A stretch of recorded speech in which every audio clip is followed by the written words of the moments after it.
I severely underestimated how much work this was gonna be, but we're getting somewhere. I ended last video after we made this rectangular frame for the above ground pool foundation. It still had all of the unevenness, the undulations, I think they're called. Grass, rocks, all sorts of things were in the middle there. So this morning before it got hot, I was like, oh, like, I'm not even gonna need to film it. It'll take me 10, 15 minutes to get everything out. It took me 2 hours. I went through with the shovel to get everything out. You can see it's just raw dirt now. All of the grass that I planted 2 weeks ago is gone because I dug it out.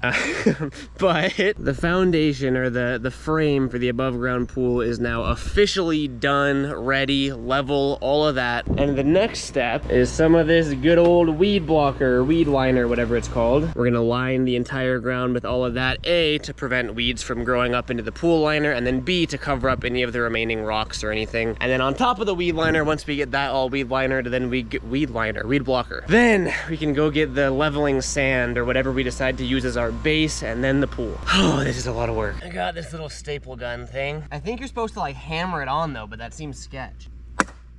Maybe it works. Imagine I miss, I hit my finger.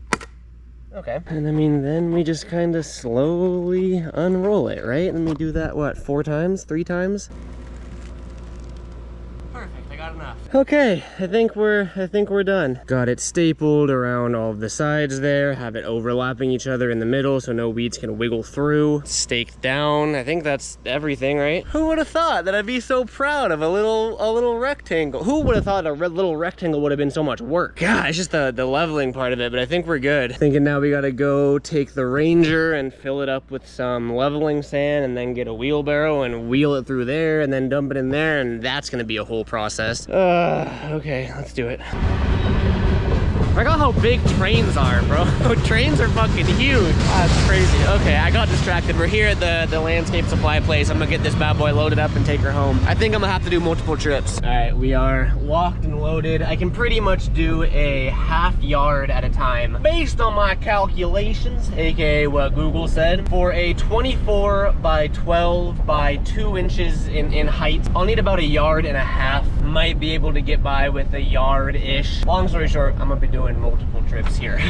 So our newest predicament, which I guess isn't a predicament because I predicted it, so it's a predicament. The truck's full, right? And I listened to your guys' advice this time, and I put a tarp down before he loaded it up, and that should save me some time. But this little fence that I put up sure is in the way of backing the truck in. It's looking like I might be able to get away with just removing this post and then unhooking the rest of it and peeling it back, and then backing the truck up right in between those two straight in. I hope that works. All right, so I went through and I unhooked them from the post, and I'm hoping that we can get lucky here and just undo it from this. Of course, I over tightened it on here, so I'm gonna have to unscrew it off.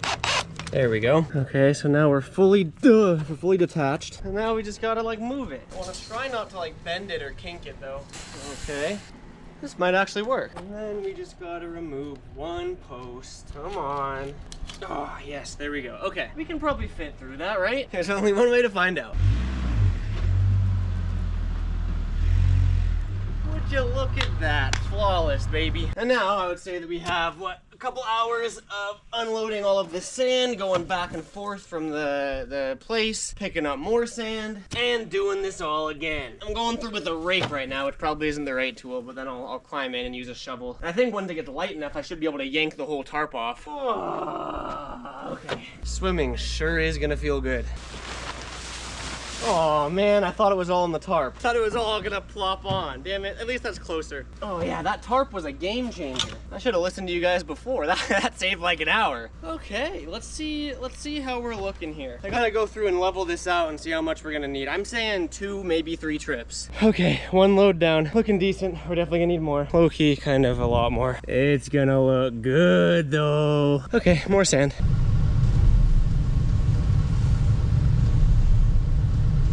I did a half yard last time and I made it, which means that we had to get more this time, so we did 3/4 yard. And it is heavy. We'll be fine. We are pedal to the metal in 3rd gear right now. Come on, baby, pick up speed. We got this. Yeah, maybe this is the max load this little thing can handle. Look at how low this is. I for sure overloaded it on the last trip. I think realistically a half yard is the max. Going on the freeway, you could hear the suspension just bottoming out. I was going 45 the whole time, so So we might be able to get away with, what would that be, 1 1/4 yards total. I'm hoping. I'm just gonna shovel this out and then I guess see where we're at.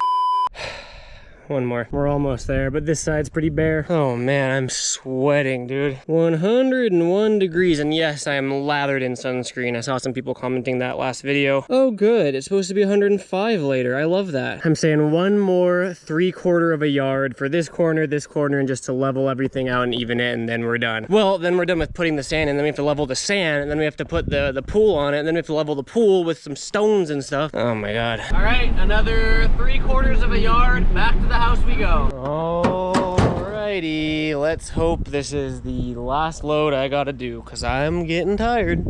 Oh, I think that we're done, finally. Looks like I just built like a giant horseshoe arena or something. But I mean, we're looking good. It's a rectangle full of sand, all right. I was reading online and it's like a little iffy to use sand as your base because it can shift. And like if the sand shifts over time, it can become uneven and all that. First of all, I think the pool is somewhat temporary to begin with. And second of all, I mean, anything will be better than just putting it on the non-level dirt. The biggest reason I chose sand as opposed to pebbles or base rock or something like that is because I don't want the liner to rip. Obviously, whatever's underneath the bottom of the pool, you can feel with your feet when you're in there. The above ground pool that we did in LA, there's all sorts of rocks and sticks, and eventually it poked holes in it, and it was just uncomfortable. It was hard to vacuum the bottom of it with the pool cleaner. So we'll see. A lot of it's just like experimenting. Google said you could use like foam insulation, but that isn't like breathable. So if water spills, it molds and stuff and destroys the liner. Sand was like pretty hit or miss on Google, so it was cheap. We tried it. I went through with this tamping tool to press it all down and compact it, but I mean, if you walk on it, it's still making footprints, you know? It's not gonna be perfect, like it's not gonna be like on a concrete pad like that smooth and perfectly level. I think you're allowed like a 1/4 inch of off levelness when you fill it, so we'll find out. I mean, it's a learning experience. It's all for fun anyway. Fun. I'm overheating. I'm dying actually. Now this has been cool. I've learned a lot so far too. Out of curiosity, I want to test the level in certain places over here. So I mean, we just pick a random spot,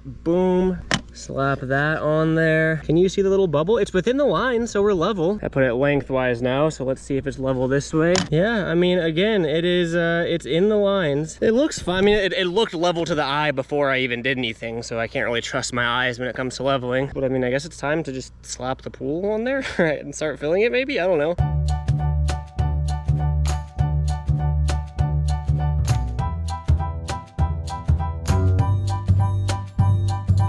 The pool is filling finally, and my toes feel good. About to add $500 to our water bill this month. It's gonna cost more than the pool itself, but we have a pool. I'm going through right now, and as the first couple of inches fill, I'm making sure there's no creases or anything, make sure it's all filling level. Ignore the dogs, but as you can see, we're right at like the crest of my foot on this end. And we come on over here. This is a check to make sure it's filling level. And sure enough, we are right at the crest of my foot as well. And like I said, you're allowed a 1/4 inch difference in level for it to still be safe or whatever. You can get away with way more obviously, but the user manual states a 1/4 inch. Nice, we did it. Okay, thank you for helping.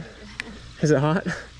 I brought up 14 of these cinder blocks to put under these stands, or I don't know what they're called, because this is essentially what holds up the weight of the entire pool, and it's just resting on sand right now. I know if you have it on like a soft grass or especially sand, you're supposed to put something underneath them. Because it's sand and there's footprints and everything, it made it worse. Like it made it more uneven, and it was just wonky and ugly. This whole thing is gonna be temporary. Like I'd love for it to last a year, and I probably already went overkill for just 1 year, you know? So we're just gonna let these stands raw dog the sand instead of putting plywood or anything down, just because why not? Realistically, the sand was just to make sure everything was level. So in some places there's only a 1/2 inch of sand, other places there's 1.5 inches, you know? The stand things can't sink that much. Like I think it'll be fine. Yeah, I mean, she's filling up as we speak, so I guess now we just wait. I also checked the weather. It's supposed to be 108 degrees tomorrow, so I am pretty damn happy we got a pool set up. Ladies and gentlemen, lo and behold, the time has come. A whopping 108 degrees Fahrenheit. It is a toasty one today, the hottest day of the year, and guess what just finished, baby. Literally just finished filling it. We haven't chlorinated it or thrown the pool shock in or anything yet. We're gonna get in it and then chlorinate it and let it sit overnight. But the pump is on and running. It's a pretty weak ass pump. I think if we were to ever upgrade it, we're gonna get a heavier duty pump that can cycle more water. But in the meantime, I mean, it keeps the water from being stagnant and it filters out any of the yucky yuck, supposedly. That's what it's supposed to do. See all that water on the ground? It's not leaking. Knock on wood, actually. The liner has no leak. Everything's in immaculate condition, actually, except for one thing. These hoses that go to the suck, right? So it sucks the water into the filter, then it pumps it back out through there. The suck hoses were all cracked and brittle, and you guessed it, once the water was just about full, it ruptured and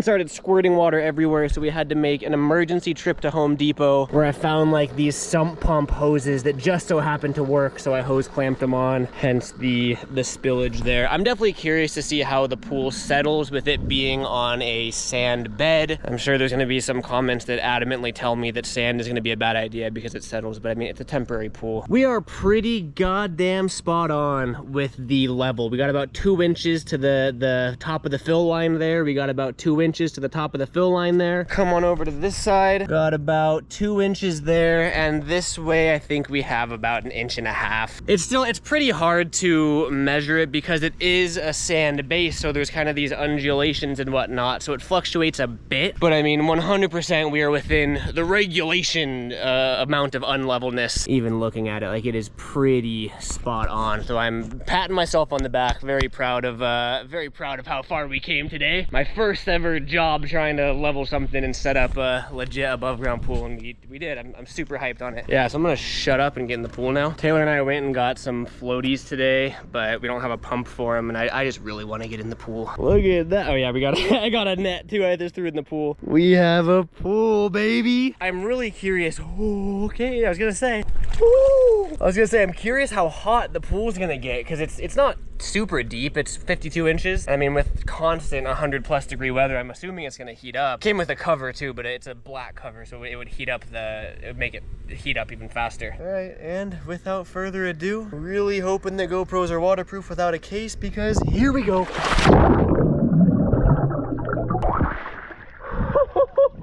That's nice. Oh man, aren't these things supposed to be like water cameras? How come they still get smudges? I guess that wouldn't. I guess that's not how it works. Anyway, I am very, very happy with this result. I think because it's so hot out, I could literally have made any body of water and been happy with it. But no, this is by far the most legit above ground pool I've ever had. For me, it's either been like a little kiddie pool or that what, 12-foot one that we half-assedly put together in LA. This is a pool. I also just realized this was underwater, so I don't know if the mic is picking up any audio, but that just about sums up this video. I'm done for the day. This is where I'm gonna be for the rest of the day. This was a fun project. It's probably super basic and super simple for a lot of people, but I mean, this is my first time doing any of this. And if you haven't gathered, that's sort of what this whole move and life change has been for me, is just working on things myself, learning how to do things, becoming more well-rounded. I don't know. I've learned about myself that I really love doing things, being hands-on, creating, doing stuff like that. Being able to just mess around and have the resources to practice and learn and do all this sort of tinkering. I love it, man. I'm in heaven up here. And I mean, the fact that you guys have been watching and supporting the videos too, it has been unreal. So thank you. Appreciate all the love and support that I've been getting over the past couple of weeks now that I've moved up here. Yeah, we got plenty more projects to work on, which means plenty more content to come out. So appreciate you guys. See you next video. Peace out.